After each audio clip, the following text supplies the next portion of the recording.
현장에서 보듯이 예수 그리스도를 알아가면서 예수 그리스도가 우리 안에 계신 것을 확인하는 것은 바로 믿음으로 말미암아라고 하는 말씀입니다. 믿음으로 말미암아 그리스도께서 우리 마음에 계신 것을 알게 된다라고 하는 의미인 것이죠.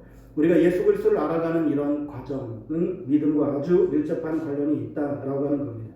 그래서 우리는 믿음에 대해서 알아야 되는데, 먼저 믿음의 의미를 좀 보면 히브리서 11장 1절 말씀에 믿음은 바라는 것들의 실상이요 보이지 않는 것들의 증거니 라고 말씀하시죠. 믿음은 보이지 않는 현실이 보이는 현실과 같다. 또 보이지 않는 현실이 보이는 현실로 입증되는 것이다 라고 하는 그런 의미입니다. 믿음의 필요, 믿음이 왜 필요한가 라고 하는 것은 히브리서 11장 6절 말씀에 믿음이 없이는 하나님을 기쁘시게 하지 못하나니 하나님께 나아가는 자는 반드시 그가 계신 것과 또한 그가 자기를 찾는 자들에게 상 주시는 이심을 믿어야 할지니라 라고 말씀해 주고 있죠. 하나님을 기쁘시게 해드리는 것이 바로 믿음이다 라고 하는 것입니다.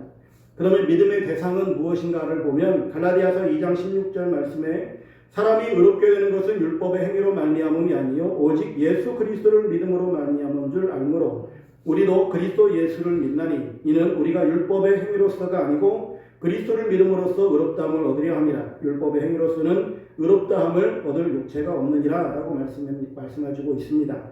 우리는 예수 그리스도를 믿습니다. 더 정확히 말하면 우리가 의롭게 되고 구원받기 위해서 예수 그리스도를 믿지요. 그러나 우리는 예수 그리스도만을 믿지는 않습니다. 그래서 우리가 실수하면 안 됩니다. 예수 그리스도만을 믿는 것은 이단입니다. 우리는 삼위일체 되시는 하나님을 믿는다라고 하는 것입니다. 그러면 이 믿음 생활하는 데 있어서 방해되는 것이 무엇인가? 요한복음 5장 44절 말씀해 보시면 너희가 서로 영광을 취하고 유일하신 하나님께로부터 오는 영광은 구하지 아니하니 어찌 나를 믿을 수 있느냐라고 말씀해 주고 있습니다. 즉 우리가 믿음의 대상이 하나님이신데 하나님을 바라보고 신앙생활해야 되는데 말씀해 주고 있는 것처럼 서로 영광을 취하고 유일하신 하나님께로부터는 영광은 구하지 아니하는 삶, 즉 나를 바라보고 나를 위한 삶이 바로 믿음의 방해 요소이고 믿음의 장애이다 라고 하는 것입니다. 그러면 이렇게 믿음이 결핍되면 어떻게 되어지는가? 요한복음 8장 24절에 그러므로 내가 너희에게 말하기를 너희가 너희 죄 가운데서 죽으리라 하였노라. 너희가 만일 내가 그인 줄 믿지 아니하면 너희 죄 가운데서 죽으리라 라고 말씀해 주고 있습니다. 믿음이 없으면 우리는 죄 가운데서 죽게 되어지고 구원받지 못하게 됩니다. 그러면 이 믿음이 어떻게 생겨나는가? 로마서 10장 17절에 그러므로 믿음은 들음에서 나며 들음은 그리스도의 말씀으로 말미암았느니라 라고 말씀해 주고 있습니다. 즉 하나님의 말씀을 들을 때 믿음이 생겨납니다. 그러면 이 믿음이 생겨난 이후에 우리는 믿음의 삶을 살아감으로 믿음의 열매를 맺게 되어질 터인데 그 열매가 무엇인가? 사도행전 10장 43절에 그에 대하여 모든 선지자도 증언하되 그를 믿는 사람들이 다 그의 이름을 힘입어 죄사함을 받는다 하였느니라. 즉 우리가 믿음을 갖게 되어지면 그 믿음의 열매는 바로 죄사함을 받게 되어진다라고 하는 사실입니다.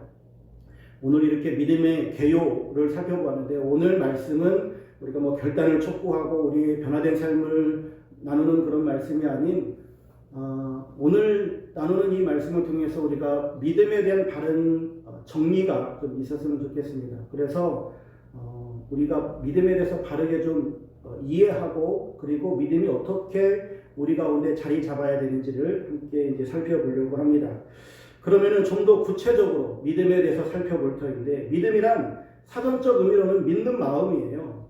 그러면 믿음을 기독교 대백과사전에서는 어떻게 정리하고 있는가 보면 믿음은 어떤 사물에 대한 신념과 어떤 사람에 대한 신뢰를 가리키는 말이다.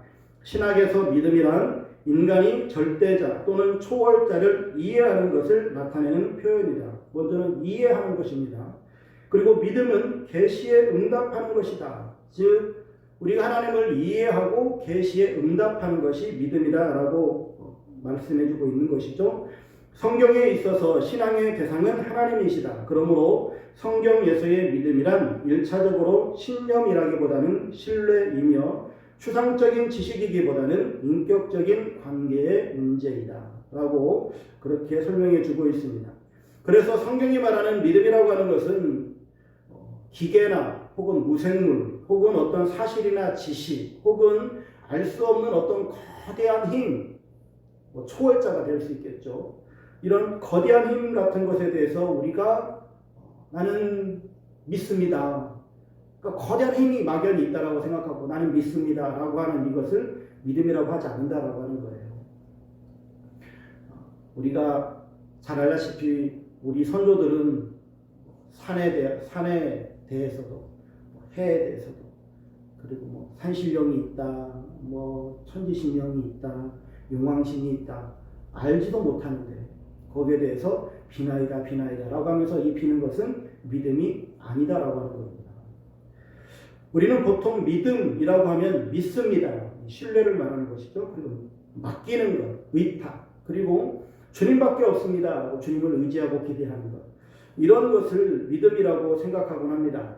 우리가 몇 주 전에 믿음에 대해서 나누면서 믿음은 세 가지의 이 조건이 반드시 충족되어야 된다라고 하는 것을 이야기했는데 첫 번째는 지식, 두 번째는 의탁, 세 번째는 주권, 이 세 가지였어요. 그래서 우리가 하나님에 대한 지식이 있어야 되고 하나님에 대한 지식을 가지고 있는 사람은 전폭적으로 자신의 모든 삶을 하나님께 맡겨야 되고 맡기는 삶을 살아갈 때에 이것이 내 마음에 들고 안 들고는 중요한 것이 아니에요. 내 기도대로 응답되느냐 안 되느냐 이것은 중요한 것이 아니에요. 오직 하나님께 모든 주권이 있습니다 라고 인정하고 나아가는 이 세 가지 것이 반드시 필요하다라고 하는 것들을 나누었는데 이제 오늘 우리가 나누려고 하는 것 가운데 이제 가장 먼저 해야 될 일이 뭐냐면 지식이에요. 우리가 하나님에 대해서 알아야 된다라고 하는 것이죠. 그래서 우리가 하나님에 대해서 믿음을 가지고 있다라고 하는 것은 먼저는 하나님에 대한 지식을 우리가 습득해야만 됩니다.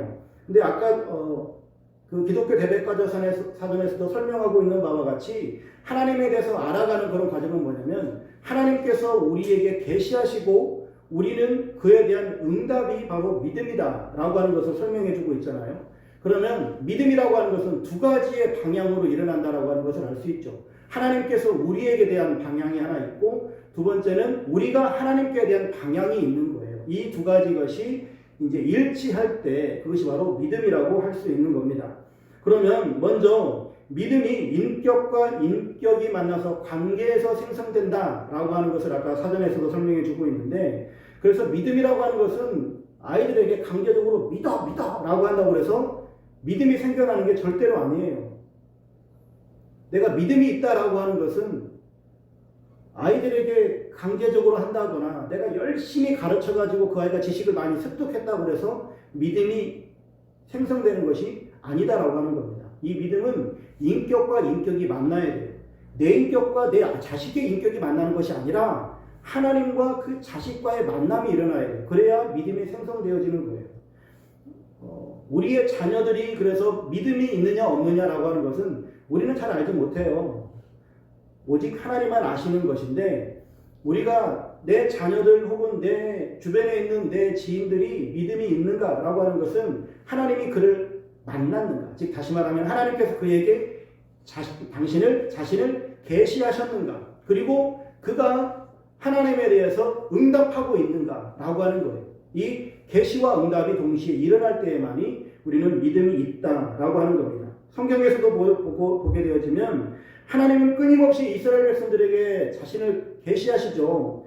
출애굽기 20장 2절, 신명기 5장 6절에서 동일한 말씀이 있는데 나는 너를 애굽 땅 종되었던 집에서 인도하여 낸 내 하나님 여호와니라. 출애굽기 15장 26절에는 나는 너희를 치료하는 여호와임이라. 출애굽기 31장에서는 나는 너희를 거룩하게 하는 여호와인 줄 너희가 알게 함이라 라고 말씀하십니다.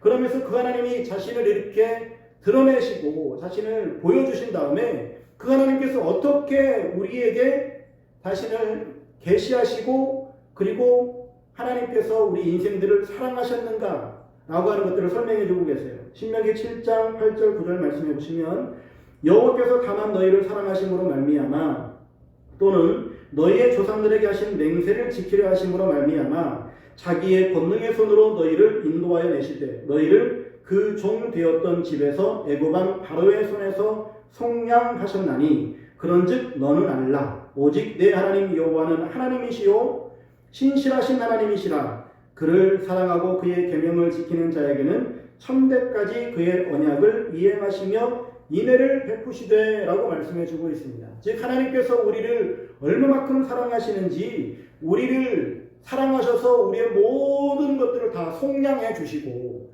그리고 우리를 사랑하셔서 천대까지 은혜를 베푸시겠다라고 약속해 주고 있는 겁니다. 이러한 하나님에 대해서 우리에게 역사하신 하나님, 이 말씀은 하나님께서 이스라엘 백성들에게 하신 말씀이고 지금 나에게 하나님께서 주시는 말씀, 나에게 어떻게 역사하셨는가. 성경에 아무리 믿음의 위대한 사람들이 설명이 되어지고 성경 속에 나타나 있는 수많은 믿음의 거인들을 우리가 바라보면서 야, 나도 저 사람처럼 믿음이 있었으면 좋겠다라고 꿈꾸는 것은 의미가 없어요. 우리가 하나님을 향한 믿음이 있기 위해서는 하나님께서 끊임없이 우리들에게 계시하시고 우리들에게 당신을 보여주시고 성경을 통해서 우리들에게 설명해 주고 계시고 우리를 얼마만큼 사랑하고 계시는지 우리에게 얼마만큼 약속하신 바를 이루시는지 그 모든 것들에 대해서 우리가 믿고 그리고 그분께 나는 오직 하나님 한 분만을 바라보고 살겠습니다라고 응답하는 삶이 있을 때에 바로 우리는 믿음이 있다라고 말하게 되어진다라고 하는 것입니다. 그런데 우리가 믿음에 대해서 오해하는 바도 있어요. 뭐가 있냐면 우리가 주변에 있는 사람들에게 저 사람 참 믿음이 좋아 라고 하는 그런 말들도 하잖아요. 그런데 그 믿음이 좋아 라고 하는 사람들을 일면목을 이렇게 딱 돌이켜보면 특징들이 있어요. 예배도 잘 드리고 헌금도 잘하고 봉사도 열심히 하고 전도도 하고 기도했더니 막 은사도 나타나기도 하고 그리고 막 기도하는 것도 막 청산유수처럼 그렇게 기도하는 모습을 많이 보게 되어집니다. 그런 사람들을 바라볼 때마다 믿음이 참 좋다라고 그렇게 이야기하곤 합니다. 이렇게 열성적인 믿음 생활하는 사람들을 바라보면서 우리가 믿음이 좋다라고 이야기하는데 과연 그럴까요? 그런 모습을 가진 사람들이 다 믿음이 좋으냐? 예수님께서는 그런 사람들을 바라보시면서 외식하는 자 독사의 자식이라고 말씀하기도 하셨다라고 하는 사실입니다. 그리고 또 하나 오해가 있는데 뭐냐면 믿음이라고 하는 것을 하나님께 온전히 의탁하는 것, 하나님께 모든 것을 맡기고 살아가는 사람들을 바라보면서 믿음이 좋다라고 하는 경우도 있는데 이 또한 우리가 자세히 들여다봐야 하는 것은 무엇이냐면 하나님은 전지전능하시고 나는 유한한 인간이고 하나님은 능치 못하심이 없지만 나는 할 수 있는 게 없고 그래서 나는 오직 하나님 한 분만을 바라보고 살아갑니다. 즉 그 무한하신 하나님의 능력을 내가 사모하고 나에게 그런 능력들이 나타나기를 바라면서 하나님 앞에 부복하고 굴복하고 또한 하나님의 말씀대로 살아가려고 하는 이런 모습들도 우리는 바른 믿음의 자세다라고 할 수 없다라고 하는 겁니다. 하나님께 맡기는 게 잘못인가요? 아니요. 하나님께 맡기는 게 잘못됐다라고 하는 게 아니에요. 아까도 설명했듯이 믿음이라고 하는 것은 인격과 인격의 만남이어야 되는데 강자와 약자로 만나요. 믿음 생활하는데 신앙생활하는데 하나님의 전지전능성과 나의 유한함을 놓고 비교하면서 내가 이 땅을 살아가면서 하나님의 그 전지전능성을 끌어다 써야 되기 때문에 그 하나님 앞에 내가 엎드리는 것, 의탁하는 삶을 살아가는 것, 이것은 바른 믿음이 아니다라고 하는 겁니다.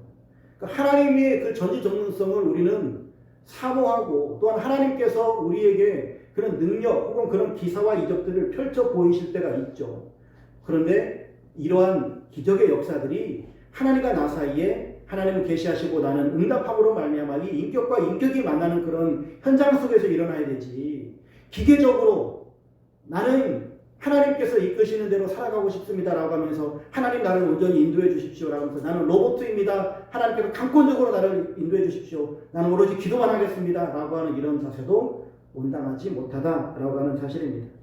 그래서 우리가 꼭 기억해야 되는 것은 믿음이라고 하는 것은 인격적인 믿음이어야 된다라고 하는 사실입니다.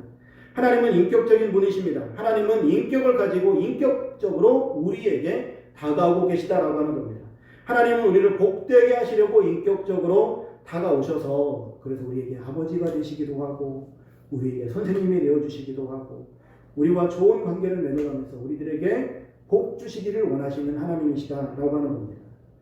그래서 믿음이라고 하는 것은 내가 하나님 앞에 엎드림으로 말미암아 하나님의 어떤 이적의 역사를 받고 그 안에서 내가 잘되고 형통한 것, 뭐 병고침 받고 내가 물질로도 풍요를 누리고 하는 이런 것들이 아니다라고 하는 겁니다.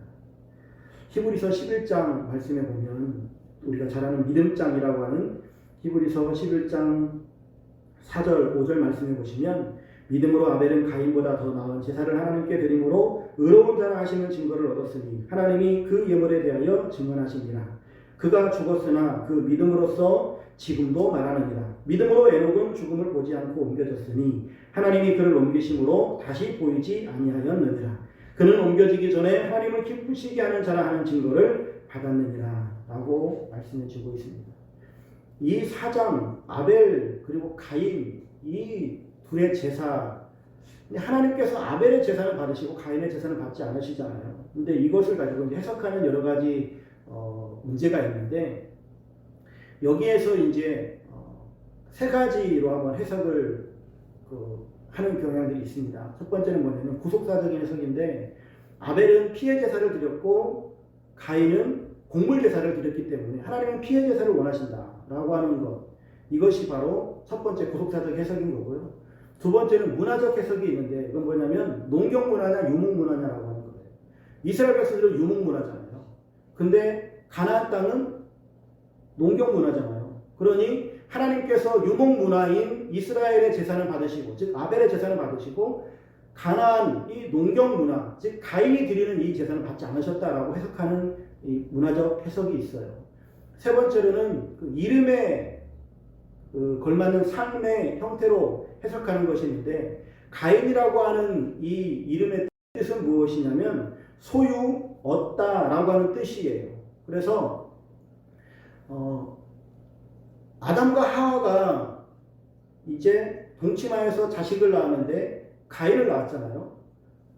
근데 하나님만이 생명을 창조하실 수 있는데 인간들이 동침하여서 자식을 낳은 거예요. 생명을 낳은 거예요. 그래서 이제 놀래 자빠진 거죠. 쉽게 말하면 우리도 얻었다, 우리도 생명을 얻었다라고 하는 겁니다. 그래서 이 가인을 아주 극진히 대하죠. 그래서 이 가인은 이제 농경 문화를 하게 되어집니다. 농경 문화의 특징은 멀리서는 못해요. 집 가까운 데서만이 농사를 지을 수 있어요. 근데 아벨은요, 아벨의 뜻은 무엇이냐면 숨, 허무 이런 뜻이에요. 즉 아담과 하와가 가인을 낳고 난 이후에 자신의 인생의 허무함을 이제 깨달아요. 그래서 아벨의 이름을 숨허무, 우리는 유한한 인생이다, 허무한 인생이다라고 하는 그런 이름의 뜻으로 아벨의 이름을 지어요. 그리고 나서 이 아벨에게 어떤 직업을 주냐면 유목 생활하게끔 양들을 맡기는 이러한 생활을 해요. 양은 처음에는 집 가까운 데서 풀을 뜯다가 다 뜯어먹으면 또 가야 되죠. 거기 다 뜯어먹으면 또 가야 되죠. 다 뜯어먹으면 또 가야 되죠. 이렇게 된단 말이죠. 그러니까 요셉이 아버지의 심부름을 따라서 형들을 찾아갈 때 도단까지 가거든요. 키로수로 따져보면 130km 정도 된다고 합니다. 그러니까 집을 떠나서 130km나 되는 그런 멀리까지 떨어져 곳에서 양을 친 거예요. 여기서 전주까지가 뭐 한 120여 킬로 되어지는데 그 너머까지 이 아들들이 양을 치러 다니는 거예요. 그러니까 아벨이 얼마나 고생을 많이 했겠어요. 가인은 얼마나 편안했겠어요. 그런데 오늘 새벽에도 우리가 편안함에 대해서 나눴지만 편하게 되어지면 어떻게 됩니까? 나태하게 되어져요. 그리고 편안한 삶을 살아가면 하나님을 별로 의지할 필요도 없어요. 하나님을 의지하기보다 자기의 실력, 자기의 능력, 그리고 자기의 기술 이것을 더 의지하게 되어지죠. 그런데 아벨은요, 양을 치면서 그가 얼마나 공포스러웠겠어요. 얼마나 외로웠겠어요. 그래서 늘 하나님만을 의지할 수밖에 없었다. 그래서 가인은 하나님을 의지하지 않은 사람이었고 아벨은 하나님을 의지하는 사람이었다. 그렇기 때문에 하나님께서 가인의 재산을 받지 않고 아벨의 재산을 받았다라고 하는 이런 해석도 있습니다. 이렇게 뭐 구속사적인 해석, 문화적인 해석, 이름에 따르는 해석들, 이러한 해석들이 있는데 뭐가 맞다라고 말하기 전에 이제 중요한 것은 무엇이냐면 하나님께서 이 가인과 아벨의 제사를 바라보시면서 왜 아벨의 제사를 받으시고 가인의 제사를 받지 않으셨는가? 아까도 얘기했던 것처럼 피해 제사를 드렸기 때문일까요? 번제는 피해 제사를 드리지만 소제는 곡식으로도 드리잖아요. 그러니까 이것으로는 설명하기가 좀 어려울 것 같고 창세기 4장 4, 5절 말씀에 보면은 정확한 말씀이 나옵니다. 아벨은 자기도 양의 첫 새끼와 그 기름으로 드렸더니 여호와께서 아벨과 그의 제물은 받으셨으나 가인과 그의 제물은 받지 아니하신지라 이렇게 말씀해 주고 있습니다. 즉 하나님께서 그 제사를 받으신 것은 단순히 그 제사만을 받으신 것이 아닌 그 사람을 받으셨느냐 그 사람을 받지 않으셨느냐라고 하는 차이인 것이죠. 그래서 하나님께서는 제물을 드린 사람에게 관심이 있다라고 하는 것을 알 수 있습니다. 하나님은 아벨을 연락하시면서 그 제물도 함께 연락하신 것이죠. 하나님은 가인을 연락하지 않으면서 그의 제물도 연락하지 않으신 것입니다. 그래서 믿음이라고 하는 것은 이렇게 이 땅에 보이는 우리의 뭐 어떤 열심, 충성, 행위의 차원이 아니다라고 하는 것을 우리는 알 수 있습니다. 그리고 그 믿음의 어떤 행위로 말미암아서 우리가 보상을 받는 것도 아니다라고 하는 것을 알 수 있는데 아벨이 이렇게 하나님 앞에 귀한 예배를 드리고 하나님께서 연락하셨으면 아벨을 하나님께서 복 주셔야죠. 근데 아벨 죽었잖아요. 악한 자에게 즉 가인에게 맞아 죽었잖아요. 근데 5절 말씀에 이제 에녹에 대해서는 뭐라고 말씀하십니까? 에녹은 죽음을 보지 않고 하나님 나라에 갔다라고 말씀해 주고 있어요.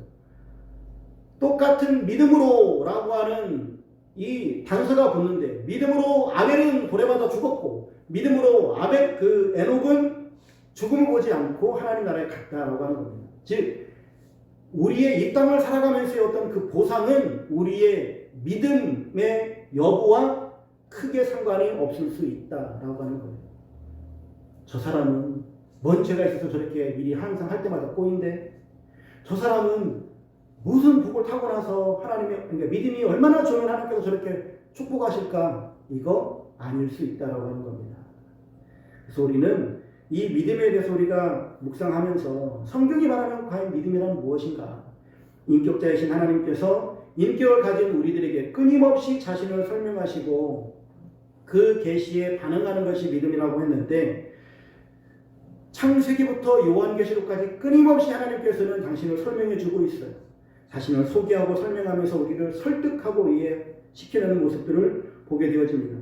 근데 우리가 부모님은 잘 믿잖아요. 왜 믿나요? 어렸을 때부터 신뢰가 바탕이 되었기 때문에 그래요. 나에게 항상 먹을 것을 주고 내가 필요한 것들을 채워주고 하면서 그 부모님과 나 사이에는 끊임없는 관계가 맺어져 있었고 그리고 신뢰와 사랑이 전제되어 있던 거예요. 하나님은요? 우리는 하나님을 몰라요. 하나님은 절대적 타자예요. 절대 우리가 알 수 없는 존재예요. 그런데 그 하나님께서 당신을 우리들에게 알려주시기 위해서 끊임없이 성경으로 설명해주고 있고 이 사회 속에서도 설명해주고 있고 우리들에게 직접 섭리하시면서 당신을 설명해주고 있다라고 하는 겁니다. 이렇게 설명해주시는 그 하나님께서 우리를 때로는 야단치시기도 하시고 어르고 달리기도 하고 때로는 화를 내기도 하시면서 우리들에게 끊임없이 당신을 설명해주고 있어요. 왜 그러느냐? 하나님께서 우리가 정말 친밀한 관계를 맺고 싶어 하시기 때문이에요. 왜냐하면 그 친밀한 관계, 이런 관계가 맺어지지 않으면 우리에게 믿음이 생겨나지 않기 때문에 그래요. 그래서 이사야 1장 2절로 4절 3절까지 말씀 보시면 하늘이여 들으라 땅이여 귀를 기울이라 여호와께서 말씀하시기를 내가 자식을 양육하였거늘 그들이 나를 거역하였도다. 소는 그 임자를 알고 나귀는 그 주인의 구유를 알건만은 이스라엘은 알지 못하고 나의 백성은 깨닫지 못하는도다 하셨도다. 슬프다 범죄한 나라요 허물진 백성이요 행악의 종자요 행위가 부패한 자식이로다 라고 말씀해주고 있어요. 여러분 창조주 하나님께서 피조물이 잘못했다고 이렇게 막 속상해하시고 가슴 아파야 할 이유가 있습니까? 도대체 이해할 수가 없는 거죠. 창조주 하나님이시면 마음에 안 들면 그냥 싹 없애버리고 다시 창조하시든지 아니면 우리가 계속해서 거역만 하는 백성이면 우리의 뇌를 싹 개조해가지고 하나님을 순종하게끔 만드시면 편할 텐데 왜 하나님이 이렇게 우리를 아파하시면서까지 우리를 안타까워 하시는가라고 하는 겁니다. 그것은 우리를 그만큼 사랑하시기 때문이다라고 하는 겁니다. 충분히 없애버릴 수 있지만 없애지 않으시는 거예요. 우리를 너무나 사랑하시기 때문에 그러하다라고 하는 겁니다. 하나님께서 우리를 사랑하시고 우리 가운데에 끊임없이 우리를 인격적으로 대우하시는 이 하나님의 사랑을 우리가 이제 깨닫게 되어진다면 그 하나님께서 나에게 얼마나 큰 은혜를 베푸셨는지를 우리는 알게 되어지겠죠. 나 같은 것이 도대체 무엇이기라고 나를 사랑하여 주셔서 나를 하나님의 자녀 삼아주시고 나를 목사로 삼아주시고 나에게 하나님의 이 생명들을 맡기셔서 이렇게 목양할 수 있게 하시는가. 우리 성도님들도 마찬가지로 내가 무엇이기에 하나님께서 나를 선택하셔서 하나님의 나라에 동참하게 하시는가. 이런 고백이 나오게 되어질 줄로 믿습니다. 하나님 우리를 인격적으로 대화하고 계십니다. 하늘이여 들으라, 땅이여 귀를 기울이라. 이런 하나님의 음성이 여러분들에게도 들려주실 줄로 믿습니다. 하나님은 하나님의 백성들이 죄를 지을 때에 때로는 내버려 두세요. 우리를 그냥 개조해 버리시지 아니하시고 그냥 내버려 두세요. 우리가 강제로 죄를 못 짓게 손발을 꽁꽁 묶어주셨으면 참 좋겠는데 우리가 그 실패의 자리 또한 실수하는 그 자리로 가는 것을 그냥 내버려 두시기도 하십니다. 그렇다고 하나님께서 아무것도 안 하시나요? 아니죠. 하나님은 우리가 죄를 짓지 않도록 말씀이 생각나게 하고 진리 안에 거하도록 우리에게 늘 감동하시는 것을 볼 수 있습니다. 우리가 우리의 손발을 움직이지 않고 해야 할 것도 하지 않으면서 하나님을 믿는다라고 이렇게 거짓말로 고백하는 것이 아니라 정말로 하나님 한 분만을 의지합니다. 하나님밖에 없습니다. 라고 하는 이 고백이 나오기까지 하나님께서는 때로 우리를 방치하시기도 하시더라라고 하는 겁니다. 그런데 이게 얼마나 또 큰 사랑인지 또 돌이켜보고 지나놓고 보면 그 사랑이 얼마만큼 더 큰지도 또한 우리는 깨닫게 되어집니다. 하나님은 우리를 강제로 끌고 가지 않으시지만 우리 인생 스스로 살아가면서 실수하고 넘어지기도 하면서 나의 유일한 소망은 하나님밖에 없습니다. 나의 유일한 산성은 하나님밖에 없습니다. 나의 유일한 구원자는 하나님밖에 없습니다. 라고 하는 이 고백이 나오기까지 우리를 끊임없이 사랑하여 주시고 우리를 버리지 아니하시고 우리를 안타까이 여기면서 우리를 늘 믿음으로 인도하신다라고 하는 사실입니다. 다시 한번 말씀드리지만 하나님은 우리를 도덕적으로 윤리적으로 얼마만큼 깨끗하냐 얼마만큼 떳떳하냐 이런 것들을 바라시는 것이 아니에요. 자기 자신을 알고 하나님을 알고 그로 말미암아서 전적으로 하나님만을 의탁하는 즉 하나님께 의탁하는 이러한 믿음을 우리들에게 요구하고 계시다라고 하는 겁니다. 이렇게 하나님을 알아가면서 우리는 믿음의 삶을 살아가게 되어지는 것이죠. 그렇다면 하나님을 알아가는 사람들에게서 나오는 삶이란 어떠한 것이 있는가? 라고 하는 것은 우리가 이제 다음 주에 말씀을 이어서 나누도록 하겠습니다.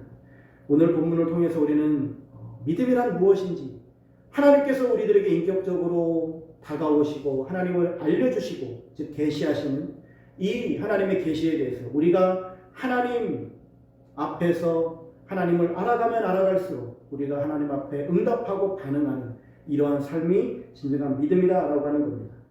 하나님께서는 우리의 열심이나 행위의 차원이 아닌 정말로 우리의 온 마음을 다하고 또한 우리가 하나님 앞에서 우리의 모든 것들을 다 맡기고 나아가는 우리의 인격적으로 하나님을 대우하고 하나님을 바라보는 이 믿음을 요구하고 계신다라고 하는 것을 우리가 생각해 보면서 하나님을 우리가 바르게 알기 위해서는 하나님과 우리가 인격적으로 만나야 된다라고 하는 걸 다시 한번 생각하고 또한 우리가 이미 하나님을 믿고 있다라고 하는 것에서만 멈출 것이 아니라 믿음으로 말미암아 더욱더 큰 믿음으로 나아가는 그래서 하나님과 늘 끊임없이 교제하고 하나님의 계시와 하나님의 음성과 하나님의 이 부르심 속에서 우리가 늘 순종하며 나아감으로 더 큰 믿음으로 하나님 앞에 더 나아가실 수 있는 여러분의 삶이 되시기를 주의 이름으로 축원합니다.